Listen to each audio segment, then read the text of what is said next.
Hello guys, good morning. कैसे हैं आप सब? उम्मीद है कि अच्छे होंगे दोस्तों। A1GS यूट्यूब चैनल पर फिर से एक बार रिकॉर्ड क्लास के साथ आपके समक्ष हाजिर हूं दोस्तों।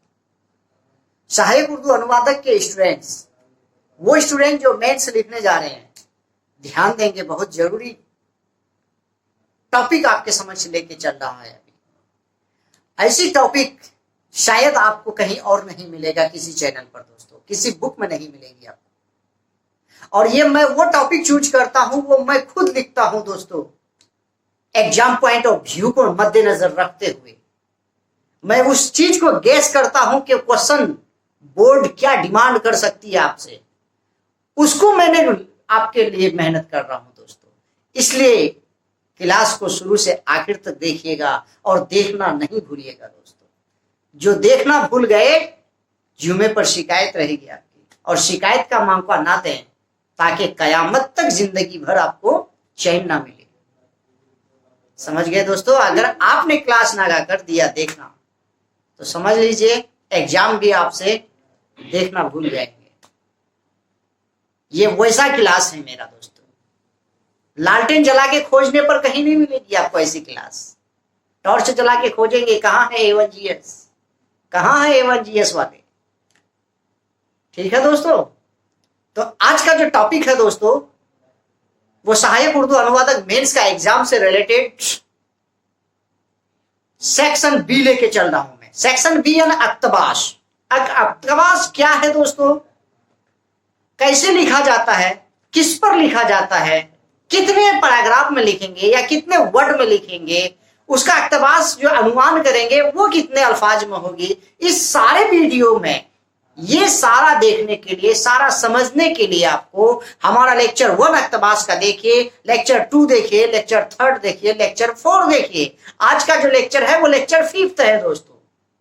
जब तक आप लेक्चर 1, 2, 3, 4 नहीं देखेंगे, तब तक ये वीडियो समझ में नहीं आएगा आपका। तो जो भी नए भाई बहन अभी चैनल को वॉच कर रहे हैं हमारे वीडियो को, अगर अब तक सब्सक्राइबर नहीं किए हैं आप, तो पहले आप सब्सक्राइब कीजिए भाई। ठीक है? ताकि जो ही मैं वीडियो बनाऊं या अपलोड करूं, आपके पास ऑन स्पॉट नोटिस आए और आप उसका आनंद ले सके। ठीक? और शेयर तो बनता है जरूर, लाइक जरूर कीजिएगा। अगर आपको मेरे लिए कुछ देना है तो वो है एक लाइक और एक कमेंट। ठीक है दोस्तों? तो चलता हूं मैं टॉपिक पर। टॉपिक क्या है, ध्यान से देखिएगा। लेक्चर 5। ठीक है दोस्तों? अब ये लेक्चर 5 जो है किस पर है, तो इबारत है, पैराग्राफ है, फर्ज नमाज की रिकातों में तब्दीली। अब फर्ज नमाज हर मुस्लिम औरत मर्द पर, हर बच्चे जवान बूढ़े और सभी पर जिसके उम्र 7 साल प्लस हो चुके हैं, फर्ज है। अब इसके बारे में, इस्लाम एक रिलीजन है भाई।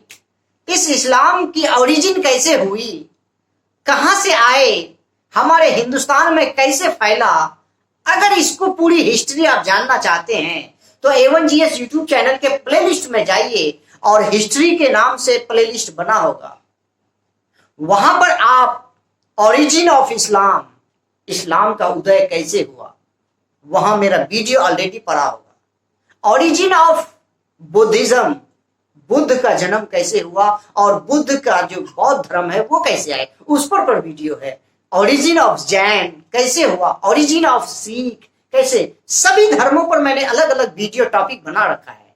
आप अगर कंपटीशन के व्यू से नहीं, तो अपने नॉलेज के व्यू से भी आप जानेंगे, और जानना बहुत ही जरूरी है। एक किताब पढ़ के आप कुछ नहीं कर पाएंगे दोस्तों। जब तक कि आपकी माइंड ब्रॉड ना हो, हर तरफ से नॉलेज गेन नहीं करेंगे, तब तक आप ऑलराउंडर नहीं बन पाएंगे। ठीक है दोस्तों? और एक दिन में नहीं होती है, बुन बुन से घड़ा भरता है। आप जितना पढ़ेंगे उतना कम होगी। इल्म ही एक ऐसी धन है दुनिया की कि जितना हम खर्च करेंगे, जितना मैं बोलूंगा, उतना मेरे लिए बढ़ेगा और मेरा मजबूत होगी। इसलिए एक भाई दूसरे भाई का हमेशा मदद किया करो दोस्तों। जो आपसे कमजोर है, जिसके पास साधन नहीं है, अगर आपसे वो मदद चाहता है तो हमेशा आगे आइए मदद करने के लिए। अगर आप उनकी मदद कर रहे हैं तो ऊपर वाला आपका मदद करेगा। ठीक है दोस्तों, तो देखिए आज का टॉपिक, फर्ज नमाज की रिकातों में तब्दीली। अब फर्ज नमाज जो हुआ था उस पर कुछ तब्दीली की गई, कब और कहां और कैसे, तो सुनिएगा। यह है इबारत, मंदरजाजल फर्ज नमाज की रिकातों में तब्दीली पर इक्तबास में लिखें या इक्तबास लिखिए या 1/3 कीजिए। ये सवाल रहेंगे, आपका टॉपिक ये रहेंगे। तो उसको कैसे बनाएंगे, उसको कैसे लिखेंगे? इबारत लिखेंगे, हम इबारत देके डैश लगाएंगे। ये आपका नोट बहुत कोई करता है क्या कि किसी के पास अगर टाइम है तो वो नोट्स बना भी सकता है, उसको नोट्स कर भी सकता है। अगर कोई ज्यादा स्मार्ट है, स्मार्ट स्ट्रैटेजी से अगर वो उसकी तैयारी पूरी है तो वो डायरेक्ट लिखेंगे अक्तबास। बहुत बच्चे ऐसे करेंगे कि इसको नोट कर लेंगे, नोट करने के बाद फिर वो अक्तबास लिखेंगे तो उनका टाइम उसी में जाया हो जाएगा। तो आपको वो क्वेश्चन नोट नहीं करना है, क्वेश्चन का जवाब नंबर लिखना है। सिर्फ और सिर्फ लिखेंगे हम अल जवाब नंबर।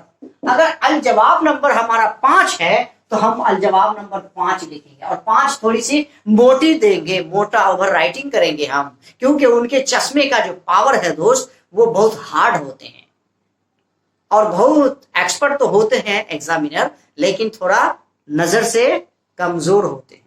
अगर उनको सही दिखा तो ठीक है, नहीं तो कौन लगते हैं आप उसका जो ध्यान से देखेंगे वो। हटाओ यार, किसका है, फेंको।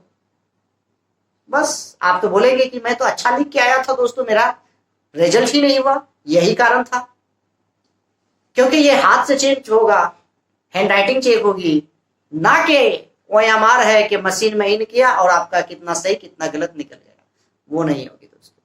इसलिए ध्यान रखिएगा आप लोग, ठीक है। तो देखिएगा दोस्तों, ये है आपका टॉपिक। मैं ध्यान से पढ़ रहा हूं, आप लोग सुनिएगा और अपने कॉपी और कलम उठाइए और लिख डालिए इसको। जब तक आप नोट्स नहीं बनाएंगे तब तक आप कुछ नहीं कर पाएंगे। तो मैं हर क्लास में बोलता हूं दोस्तों कि नोट्स बनाना सीखिए, नोट्स बनाइए। मैं किस तरह से लिखता हूं, जितना लिखेंगे उतना प्रैक्टिस होगा। प्रैक्टिस ही मैन को, यानी एक स्टेटमेंट भी है कि परफेक्ट बनाता है दोस्तों। तो देखिएगा, मक्का में चूंकि अमन व ईमान ना था, ना खुले बंदों नमाज पढ़ने की इजाजत थी, इसलिए फर्ज नमाज 2 ही रिकातें थी। मदीना आकर जब मुसलमानों ने इत्मीनान की सांस ली और मजहब की आजादी मिली तो जोहर, असर, ईशा की 4 रिकातें पूरी की, मगरिब की 3 और सुबह में 2, क्योंकि वक्त लंबी किरायत यानी रिकात के बदले ज्यादा कुरान पढ़ने का हुक्म हुआ। ये तो मैंने पढ़ के सुनाया। अब मैं कहां कहां से लाइन अंडरलाइन कर रहा हूं उसको ध्यान से देखिएगा, ठीक है दोस्त। मक्का में चूंकि अमन व ईमान ना था, बंदो नमाज पढ़ने की इजाजत थी, ठीक है, इसलिए फर्ज नमाज 2 ही रिकातें थी। मदीना आकर जब मुसलमानों ने इत्मीनान की सांस ली, ठीक, तो मजहब की आजादी मिली तो जोहर, असर, ईशा की 4 रिकातें, ठीक है, पूरी की, मगरिब की 3 और सुबह में 2, क्योंकि वक्त लंबी किरायत यानी रिकात के बदले ज्यादा कुरान पढ़ने का हुक्म हुआ। ठीक है, इसको मैं अंडरलाइन किया। तो ये हमें 3 पूरी जुमला में 1, 2, 3 अंडरलाइन किया है। इसी 3 अंडरलाइन को हमको छांटना है दोस्तों, जो आपको उस सेंटेंस में, उस पैराग्राफ में इंपॉर्टेंस पता चले उस वर्ड का, उस जुमले का, अच्छाई और बुराई। मैंने बताया था हर एक इंसान का ये चाहे तो एक अच्छाई क्वालिटी होगा, एक बुरा होगा, ठीक। तो वीडियो इसलिए कह रहा हूं कि शुरू वाली वीडियो जरूर देखिएगा आप, जब तक वो नहीं देखेंगे ये समझ में नहीं आएगा। तो अब मैं क्या करूं कि इसको काउंट करूंगा दोस्त। तो काउंट कर रहा हूं, ध्यान से देखिएगा आप लोग। सबसे पहले मैं अलग अलग से पढ़ रहा हूं और उसको डैश लगा रहा हूं, यानी ओवर राइटिंग कर रहा हूं मैं। मक्का में चूंकि अमन वो ईमान ना था, ना खुले बंदों नमाज पढ़ने की इजाजत थी, इसलिए फर्ज नमाज 2 ही रिकातें थी। मदीना आकर जब मुसलमानों ने इत्मीनान की सांस ली और मजहब की आजादी मिली तो जोहर असर इशा की 4 रिकातें पूरी की, मगरिब की 3 और सुबह में 2, क्योंकि वक्त लंबी किरायत यानी रिकात के बदले ज्यादा कुरान पढ़ने का हुक्म हुआ। ठीक है, एक बार फिर से रिपीट कर रहा हूं। मक्का में चूंकि अमन व ईमान ना था, ना खुले बंदों नमाज पढ़ने की इजाजत थी, इसलिए फर्ज नमाज 2 ही रिकातें थी। मदीना आकर जब मुसलमानों ने इत्मीनान की सांस ली और मजहब की आजादी मिली तो जोहर असर ईशा की 4 रिकातें पूरी की, मगरिब की 3 और सुबह में 2, क्योंकि वक्त लंबी किरायत यानी रिकात के बदले ज्यादा कुरान पढ़ने का हुक्म हुआ। ठीक है, अब जो मैंने अंडरलाइन किया है उसको मैं काउंट करूंगा दोस्तों, मेरे साथ काउंट कीजिए। मक्का 1 2 3 4 5 6 7 8 9 10 11 12 13 14 15 16 17 18 19 20 21 22 23 24 25 26 27 28 29 30 31 32 33 34 35 36 37 38 39 40 41 42 43 44 45 46 47 48 49 50 51 52 53 54 55 56 57 58 60 60 61 62 63 64 65 66 67 68 69 70। कितना हुआ दोस्त? 70। अब 70 का 1/3 कितना होगा? 3 से भाग लगाइए दोस्तों। तो 3 से हम भाग लगाएंगे तो कितना होगा? 3 एकम 3, यहाँ कितना बच गया? 4। फिर एक बार चलेगा दोस्तों, कितना होगा बताइएगा, काउंट कीजिएगा आप लोग। ठीक है, जैसे अगर हम 70 को 3 से डिवाइड करते हैं तो आप इस तरह से भी कर सकते हैं, उस तरह से भी करते हैं। ठीक है, तो इसको कितना बार चलेगा दोस्तों? 2 बार चलेगा, सॉरी। ठीक है, तो 3 दूना 6, 1 बचा, 1 बच गया तो 10, तो 3 3 9, यानी कि 29 दशमलव कुछ है। ठीक है, यानी 29.5 यानी पॉइंट, यानी हम इसको 30 मान जाएंगे। कितना मानेंगे? 30 मानेंगे। अब मैंने बताया है कि इस 30 को नीचे नहीं होना चाहिए, 30 से ऊपर ही होगा। कितना होगा? 30 से हमेशा ऊपर ही रखना है। तो देखिएगा मैं क्या लिखा हूं इसको दोस्तों। ठीक है, अक्तबास में देखिए, आप अक्तबास देख के डैश लगाइएगा, ऐसे ही आप कॉपी में आंसर कॉपी जब राइटिंग करेंगे आप। मक्का में फर्ज नमाज 2 रिकातें थी, मगर मदीना में सुकून मिल जाने पर 4 3 और 2 रिकातें में फर्ज नमाज कायम हुआ। बस 2 ही जुमला में इक्तबास कंप्लीट। फिर से एक बार, मक्का में फर्ज नमाज 2 रिकातें थी, मगर मदीना में सुकून मिल जाने पर 4 3 और 2 रिकातें में फर्ज नमाज का हुक्म हुआ। ठीक है, अब इसको काउंट कर रहा हूं। मक्का में फर्ज नमाज 2 रिकातें थी, मगर मदीना में सुकून मिल जाने पर 4 3 और 2 रिकातें में फर्ज नमाज का हुक्म हुआ। अब काउंट कर रहा हूं, 1 2 3 4 5 6 7 8 9 10 11 12 13 14 15 16 17 18 19 20 21 22 23 24 23। कितना हो रहा है दोस्त? 30। अब इस 30 से मैंने कितना वाले के आ गया? 25। अब 25, तो कितना कम होगा? 5 कम हो रहा है लगभग। तो 5 अल्फाज कम नहीं करना है। मैंने जानबूझ करके यहां दिया है कि अब अगर आपका आ जाए तो अब आप क्या करेंगे कि इसमें एक जुमला और बना सकते हैं आप, और बनाना ही है एनी हाउ, नहीं तो नंबर नहीं मिलेगा आपको। तो एक जुमला वो मैं कौन सा बना रहा हूं देखिएगा। इसमें से लिखा है एक जुमला कि सुबह में 2 क्यों, क्योंकि वक्त लंबी किरायत यानी रिकात के बदले ज्यादा कुरान पढ़ने का हुक्म हुआ, ज्यादा कुरान पढ़ने का हुक्म हुआ। ठीक है,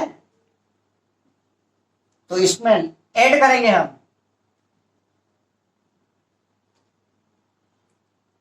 ऐड करेंगे सुबह की नमाज में